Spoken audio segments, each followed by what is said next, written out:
Buen día. Mientras dure esta pandemia vamos a utilizar este medio para poder continuar con nuestras clases de moral familiar. Habíamos visto el matrimonio en el Antiguo Testamento, algunas instituciones, algunos estilos de vida como la poligamia, el levirato, etc. Como al final se fue redimiendo por medio de los profetas y entrando en un concepto de fidelidad y de unidad en el matrimonio hacia la monogamia. Pero ¿qué pasaba en el Nuevo Testamento? En el Nuevo Testamento aparece un concepto que ya viene del Antiguo acerca de la esponsalidad entre Dios y su pueblo. Pero ahora va a ser Cristo el esposo de su iglesia. Los sinópticos comparan el reino de Dios permanentemente con las nupcias que el rey prepara para su hijo. Por ejemplo, Mateo 22:2.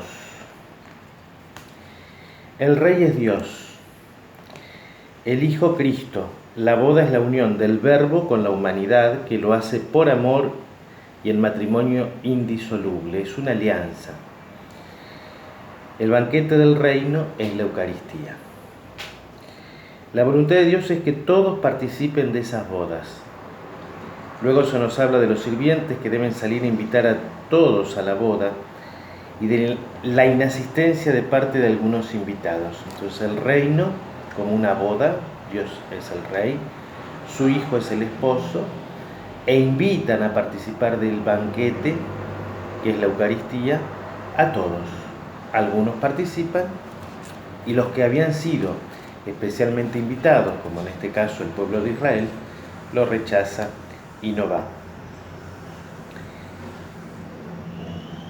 La indisolubilidad. Tenemos los textos de Marcos 10:2-12, Lucas 16:18, Mateo 19:1 y Corintios 7. Tanto Lucas como Marcos nos transmiten la doctrina por la cual Cristo define como adulterio el repudio de la mujer y la unión con otra. Quien repudia a su mujer, dice Lucas 16:18, y se casa con otra, comete adulterio. En Marcos 10:2-12 aparece la perícopa bíblica o evangélica más importante sobre este tema. Va a decir el texto: se acercaron unos fariseos que para ponerle a prueba preguntaban: ¿puede el marido repudiar a su mujer? Él les respondió: ¿qué les prescribió Moisés? Ellos dijeron: Moisés permitió escribir el acta de divorcio y repudiarla.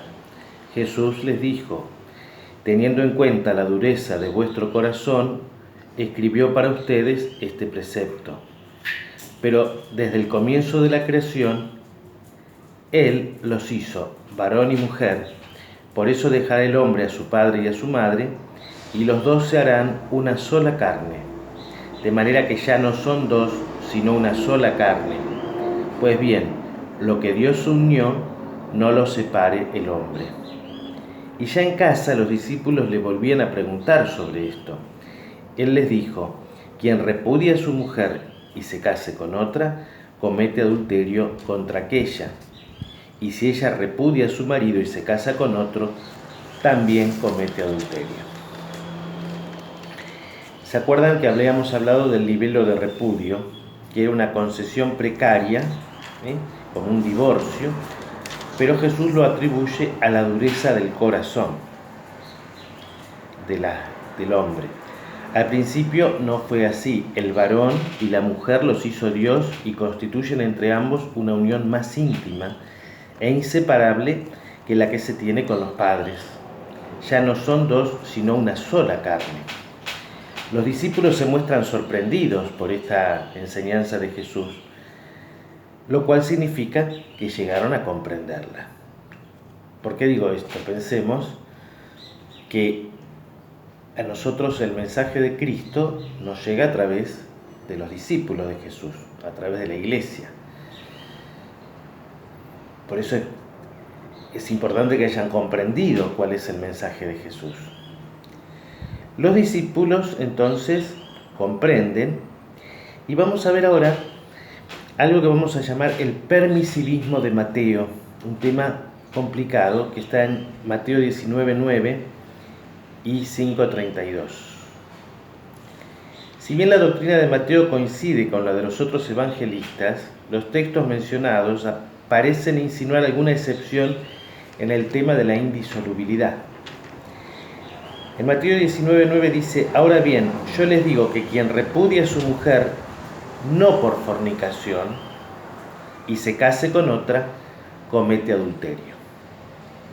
Y en 5:32 dice: pues yo les digo, todo el que repudia a su mujer, excepto el caso de fornicación, la hace ser adúltera, y el que se case con una repudiada comete adulterio. Acá aparece el tema de esta excepción, no por fornicación, excepto en caso de fornicación. ¿Qué quiere decir Jesús? Bueno, podemos encontrarnos o buscar tres respuestas a esto. Primero, se trata de una permisión de tipo pastoral. Estaríamos en la misma situación que plantea el Antiguo Testamento, o sea, lo de Moisés. Sería lo que nosotros llamamos en moral el mal menor. Pero sigue siendo un mal tolerado, pero un mal al fin. Esta respuesta parece contradecir la voluntad de Jesús, lo que habíamos leído antes. La segunda opción o interpretación que podemos hacer, la traducción de nisi of fornicatorum, no debe entenderse como adulterio, sino como concubinato. En el griego, meepi porneia significa concubinato y no adulterio. En griego, entonces, la palabra porneia es muy importante para comprender. Es matrimonio o concubinato, como dije antes, o matrimonio no válido. En este caso, el desechar a la mujer no solo estaría permitido, porque no hay matrimonio, es un concubinato, sino que sería una obligación, porque no están casados. Esta interpretación parecería decir algo obvio, o sea, es como agregarle al texto algo que es obvio. ¿Qué diría Jesús entonces si lo traducimos con porneia? Que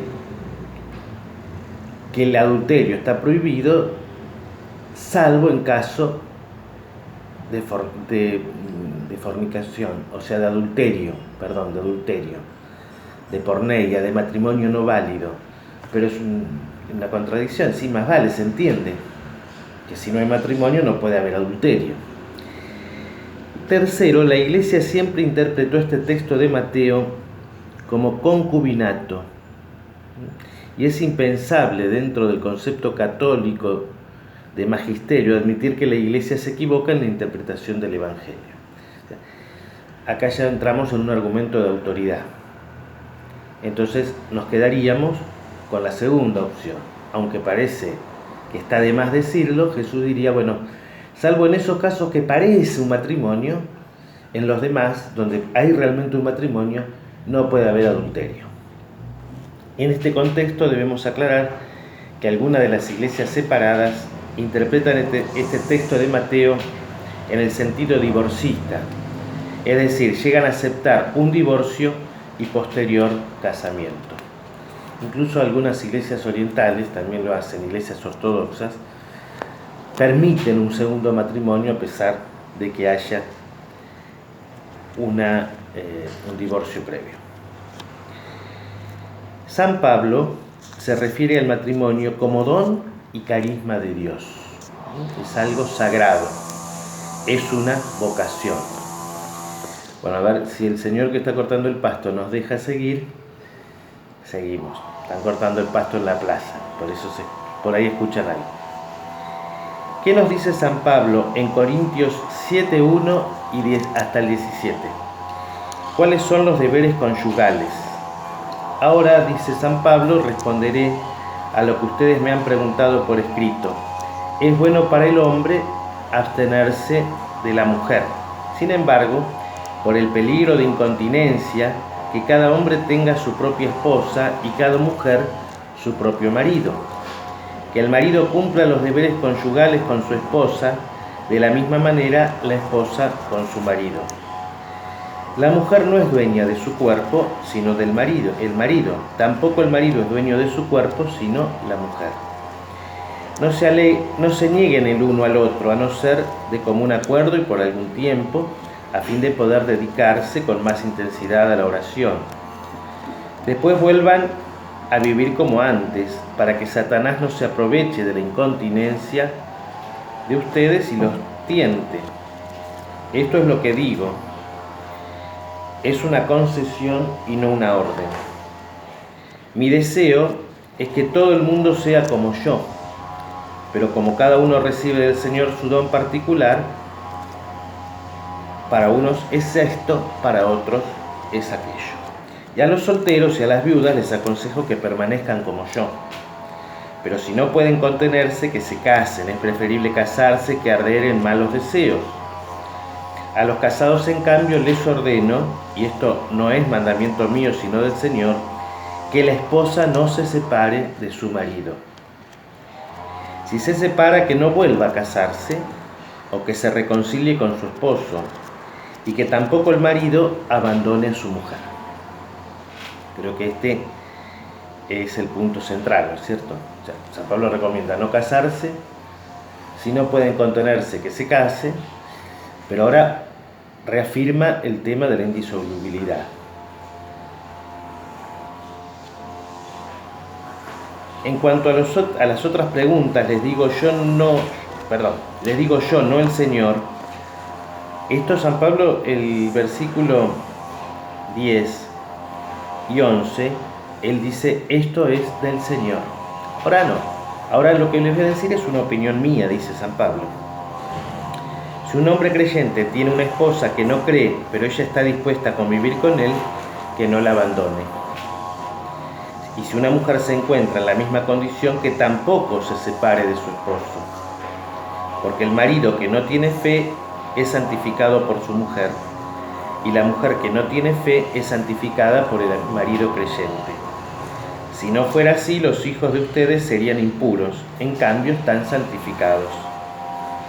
Pero si el cónyuge que no cree desea separarse, que lo haga, y en ese caso el cónyuge creyente no permanece ligado al otro, porque Dios nos ha llamado a vivir en paz. Estos versículos del 12 al 15 es lo que llamamos el privilegio paulino. ¿Qué es el privilegio paulino? Cuando dos personas no están bautizadas,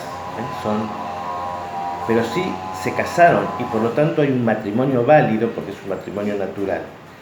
Si al convertirse uno de ellos, el otro no está dispuesto a convivir en paz sin ofender al Creador,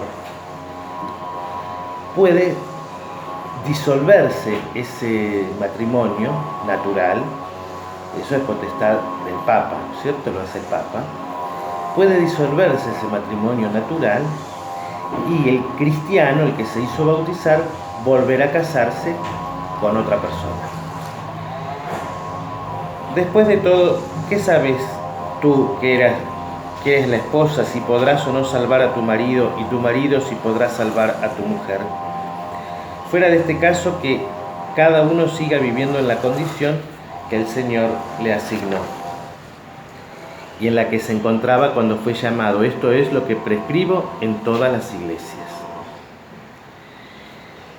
Y también después sitúa al matrimonio, San Pablo, en una perspectiva de salvación eclesial, bautismal y escatológica, como es en Efesios 5, 22, 32.